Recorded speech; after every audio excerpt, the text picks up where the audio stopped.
बिस्मिल्लाहिर्रहमानिर्रहीम। अस्सलाम वालेकुम। कैसे आप सब लोग? उम्मीद है कि आप सब खैरियत से होंगे। Welcome to my YouTube channel. आज की जो हमारी रेसिपी है बहुत स्पेशल, तो आज हम उसको ख़ास बनाएंगे, बहुत ही मज़ेदार और तरीके से ज़बरदस्त। तो हम एक इसको नई लुक देंगे, बहुत ही अच्छी। तो आज हम बना रहे हैं माश की दाल, बहुत ज़बरदस्त। तो जो माश की दाल नहीं भी पसंद करते हैं ना, मुझे यकीन है अगर आप इसको एक बार ट्राई करेंगे तो वो भी इसको बहुत ज़्यादा पसंद करने लग जाएंगे। तो ये बहुत ही मज़ेदार टेस्टी सी बनती है। तो सबसे पहले हमें बहुत ही कम चीज़ों से बनाएंगे, ज़्यादा चीज़ें इसके लिए ज़रूरी नहीं होगी। तो आइए हम इसको बनाना स्टार्ट करते हैं, मज़ेदार और टेस्टी सी। तो उससे पहले अगर आपने मेरे चैनल को सब्सक्राइब नहीं किया तो जल्दी से मेरे चैनल को सब्सक्राइब कर ले और बेल आइकन के बटन को दबाना मत भूलें, ताकि आने वाली वीडियो अब तक पहुंचती रहे। तो चलिए जी, हम इसको मज़ेदार सी और टेस्टी सी दाल को बनाना स्टार्ट करते हैं। बहुत ईजी है। तो सबसे पहले मैंने ले ली यहाँ पे खूबसूरत सी कढ़ाई। तो इसमें डालेंगे 1 कप ऑयल या घी, कोई भी आप ले सकते हैं, वो आपकी मर्ज़ी है। तो साथ इसमें डाल देंगे 2 मीडियम साइज़ के बारीक कटे हुए प्याज को हमें नॉर्मल सा, यानी कि उसके कंडे ब्राउन हो जाएं, तब इसमें डाल देंगे 2 टेबलस्पून अदरक लहसुन का पेस्ट। कम या ज़्यादा आप कर सकते हैं, अपनी मर्ज़ी की क्वांटिटी आप ले सकते हैं। तो इसको 10 सेकंड या 30 सेकंड से ज़्यादा नहीं करेंगे। फिर इसमें डाल देंगे टमाटर मैंने 2 से 3 लिए हैं, यानी कि वो छोटे थे तो मैंने 3 ले लिए हैं। तो इसको थोड़ा सा ब्राउन करेंगे। तो साथ ही हम इसके थोड़ा सा सौते हो जाएगा ना, तो साथ इसमें डाल देंगे हरी मिर्च मैंने ले ली है 2, उसको बीच में कट कर लिया है। तो यही हमें, इससे ज़्यादा इसमें मसाले नहीं चाहिए।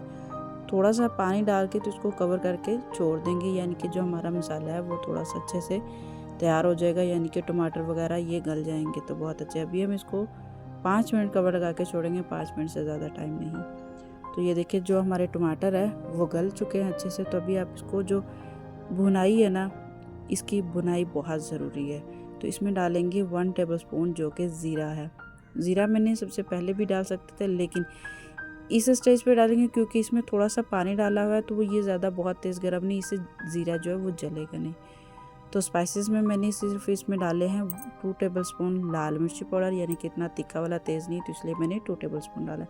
हाफ़ टी स्पून इसमें हल्दी पाउडर, 1 टेबलस्पून इसमें डालेंगे नमक, और इसमें एक ख़ास चीज़ जो कि डालेंगे, जो कि घर का बना हुआ मसाला है, पिसा हुआ, जो कि साबुत मसाले, गरम मसाले जितने भी हैं ना, उन सबको इकट्ठा करके वो बनाया। तो उसकी वीडियो भी मेरे चैनल पर मौजूद है, आप चाहें तो उसको भी देख सकते हैं। तो 1 चम्मच भर के डालेंगे ना, तो उससे जो हमारे सालन का टेस्ट है ना, बहुत ज़बरदस्त हो जाएगा। तो माश की दाल, उसको मैंने 2 घंटे पहले ही भिगो के रखा था गर्म पानी में। कोई भी दाल है ना, तो आप उसको गर्म पानी में भिगो के रख देंगे तो वो बहुत जल्दी तैयार हो जाएगी। तो इसमें और डालेंगे सबसे अहम बात, जो कि कुछ लोग माश की दाल नहीं पसंद करते हैं, तो उनके लिए मूंग और मसूर की दाल थोड़ी सी उसमें 2 चम्मच डाल देंगे, तो बेहतरीन और जायका लाजवाब हो जाएगा, इतना कमाल का हो जाएगा टेस्ट। तो इन सारी चीज़ों को मिला के तो फिर हम इसमें डाल देंगे 1 से 1.5 गिलास पानी, यानी कि इसको थोड़ा सा पकना भी तो है, तो इसके लिए 1 से 1.5 गिलास पानी बहुत है। यानी कि जो माश की दाल है 1 पाव है, तो उसके लिए 1.5 गिलास पानी बहुत है। तो अभी हम इसको कवर करके पकने के लिए छोड़ देंगे। तो यहाँ पे पकते हुए 20 से 25 मिनट का टाइम गुजर चुका है, यानी कि पानी भी सारा खुश्क हो चुका है, तो बहुत अच्छे से तैयार हो गई है। तो जो हमने डाली थी इसमें मूंग और मसूर की दाल, तो वो तो इसमें ऐसे घुल गई है, यानी कि इसका जो टेस्ट है ना, बहुत ज़बरदस्त और कमाल का हो गया। तो इसमें मैंने थोड़ी सी तरी थी वो साइड पे कर ली थी, क्योंकि जब, ये सबसे अहम बात होती है, जब दाल पक रही होती है, अगर आप तड़का उसको पहले से लगा रहे हैं, तो फिर उसको पकने के लिए तो उसकी जो तरी है वो नहीं रहेगी। तो फिर इसलिए आप उसकी तरी पहले से थोड़ी साइड पर निकाल लें, ताकि जब आप उसको सर्व करने लगे या फिर आप उसमें दम लगाएं, तब आप उसमें डाल दें। तो अभी हम इसमें डाल देंगे ढेर सारा धनिया और हरी मिर्च। अगर आप इसमें अदरक भी डाल देंगे कट करके, तो वो भी गज़ब का टेस्ट लगेगा, बहुत कमाल का लगेगा। तो मेरी वीडियोस अच्छी लगे, मेरी रेसिपी अच्छी लगे, तो इसको ट्राई ज़रूर कीजिएगा, और मुझे यकीन है आप सबको पसंद बहुत आएगी। तो अगर आपको वीडियो अच्छी लग रही है तो मेरे चैनल को लाइक, शेयर एंड सब्सक्राइब करना ना भूलिएगा। तो ये हमारी दाल बन के तैयार हो चुकी है। तो अभी हम इसको कवर करके 5 मिनट के लिए छोड़ देंगे।